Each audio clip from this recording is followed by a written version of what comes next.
Hello, everyone. This is Meg, the Inky Nerd, and welcome to night 2 of 8 Crafty Nights, where I'm featuring some Hanukkah cards. I made this card. I thought it was pretty, so I thought I would go ahead and make it again and show you how I did it. I'm going to be using the Christmas Rose Bouquet stamp set by W Plus 9. Really pretty. They make the best florals. They just do. And this older die set, it's Sparkle and Shine Trio die. I think it was released in like 2010, so it's old, but it's rad. This is just a piece of gray cardstock. I took gray 8.5 by 11 cardstock, cut it in half, and now I'm going to take one of those pieces, cut that in half. One side I'm going to use as the panel for my stamping and coloring.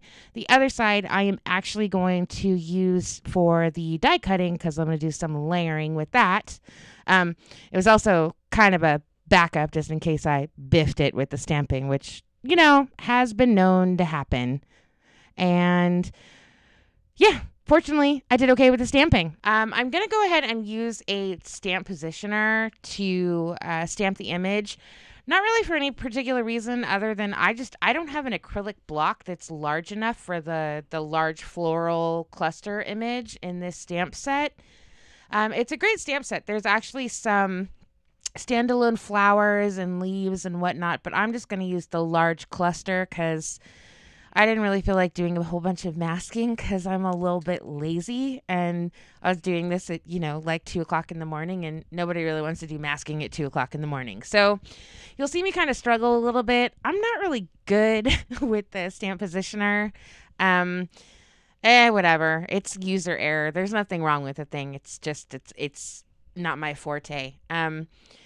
Plus, stamps stick to my fingers, and I have big, fat fingers, so, it gets a little awkward at times. But I'm just going to put it down, pick it up with the lid of the positioning tool, and I am going to, you'll see my homemade anti-static powder tool, or anti-static powder tool.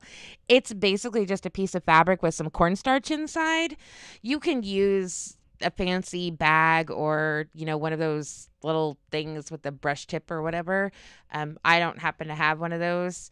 I kind of killed mine inadvertently, but I live in the Pacific Northwest and it's really humid here, so it's not my fault. Anyway, just applying some cornstarch there so that the embossing powder that I'm ultimately going to use doesn't get all over it. And you can see that I'm inking my stamp up with Versamark. It's just a clear embossing ink. You could use anything. You could use any clear embossing ink. You could use a pigment ink. You just want to make sure that it's something sticky. So pigment or embossing ink here, dye ink just does not work. I'm going to press that down really firmly, kind of go over it a bit to make sure I get even coverage. And that's about it. If you don't have a stamp positioning tool, use an acrylic block. I find them to be easier personally, but as I said, I just don't have one that's big enough for this image. Okie dokie. So now you're going to see that I'm getting rid of the positioning tool and I'm going to bring in the embossing powder. The embossing powder that I'm using is by Brutus Monroe. It's the silver, I believe it's called Sterling. And it is amazeballs. It is like the raddest embossing powder. It has no wax in it. And it is the finest embossing powder I have ever used. It sticks perfectly. It melts so quickly and so evenly. It is fantastic. If you are looking for a silver embossing powder, seriously, I don't work for Brutus Monroe. I wasn't, given free product or anything. It's just the best silver embossing powder that I have ever used. And I don't want to talk about how long I've been using heat embossing powder because it's embarrassing. But anyway, needless to say, it's great. I'm going to melt that with the heat tool. You can use any heat tool, but just make sure you let it warm up first so that it's nice and hot. It'll melt it quicker and it'll prevent severe warping for your cardstock. Although, there are obviously fixes for that. You can run it through your die cut machine to flatten it out, etc. So I've got that all melted. You can see the image. I'm going to go ahead and bring in my colored pencils. These are Prismacolor colored pencils. Last Christmas, I was gifted the really big set of 150. And they're great, and I love them. And yes, they have their issues. It's a personal preference. There are other color pencils that I like, but these are the ones I happen to have, so these are the ones I'm going to use. If you don't have them, use whatever you have. Any color pencils really will work for this technique. The one thing I will say about the Prismacolors is because they are wax based, they are more opaque. So they're gonna do a pretty good job of covering the image on the darker cardstock. They show up better because of their opacity, but really anything will work. And you can always just put down a really light layer of like white colored pencil and go over it with the colors. That's another way to get it to show up. So you'll see me looking at the image, trying to determine what's a leaf, what's part of the flower. Sometimes it's a little hard to tell with these really fine outlines, especially with the silver embossing powder against the gray cardstock.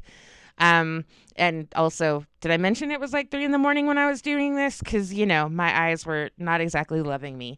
So I'm just going to go ahead and color this in. I'm going to use really light layers. I'm not really going to show you the coloring because there's a lot of people that are a lot better at it than I am. But take your time, use lots of light layers, and then I just blended it out with the pencils themselves. No blending solution or anything. And you can see the finished image. The one thing I will say is that making sure to use a couple different shades of greens definitely kind of brings it to life a little more than just kind of using one shade for all your leaves.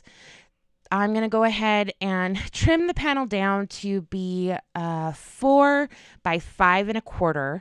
So it'll have a little bit of a border when I mount it on the note card.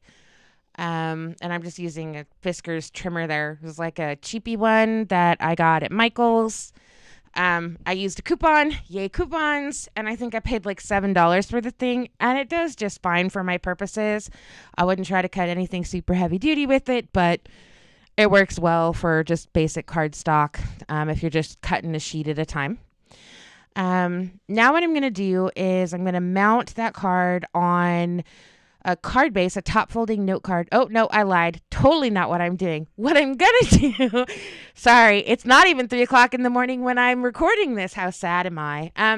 So I am using this die from W+9. It's the Sparkle and Shine Trio die. It's an older die set, like I mentioned. And I'm actually going to cut that out of the other half of that cardstock that I cut the panel from.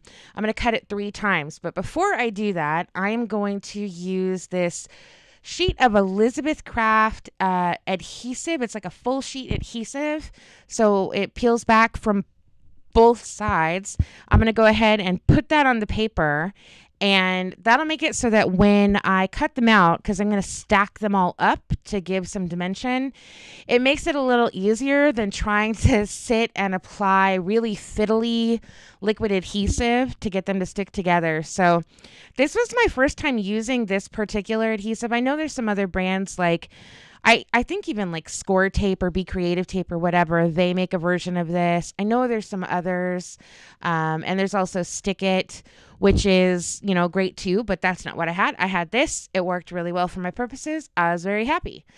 So I'm going to take what's ultimately going to be the top layer, and I'm going to smush that down onto the Versamark pad to get it nice and coated. You can see me using my tweezers, but then I give up and I just use my fingers because, fingers are the best tools ever.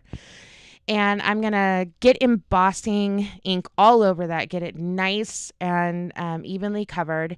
And then I'm actually going to use that same sterling embossing powder from Brutus Monroe, and I'm going to heat emboss what the top layers of all of the die. So one says sparkle, one says shine, and then there's an ampersand. So doing the top layers, and I'm going to actually do it a couple of times. I can't remember, honestly, if I did it 2 times or 3 times, but I wanted like a nice thick coating, so I heat embossed it, let it cool completely, recovered it with the versamark, and then more embossing powder and heat embossed it again. So it gets like a nice, smooth, thick layer of embossing powder. And it's really your preference how many times you want to do this. I will say this particular die is a really fine die. So kind of the more you put on, the less detail you're going to see. So I would say maybe this one 2 or 3 times is probably your best bet. Saw me struggling with my tweezers there. Man, I'm just not good at the fine motor skills. This is just a piece of black craft foam. I think it's the 2mm. I'm honestly not sure. I buy it at the dollar store, and it works pretty darn well. So I'm just going to cut that down to fit behind the panel. And then I had some of that leftover Elizabeth Craft Designs adhesive that I had used on the panel for the die cutting. So waste not, want not, right? So I'm just basically using it on the foam. It's nice because it tears. You don't have to use your scissors on it and get them all gunky. And then I'm going to apply that. And then I'm also going to use some double-sided adhesive to put that to mount that onto the card base itself. Then you can see me kind of fiddling with the placement for the die cuts. I'm going to go ahead and overlap the coloring a bit.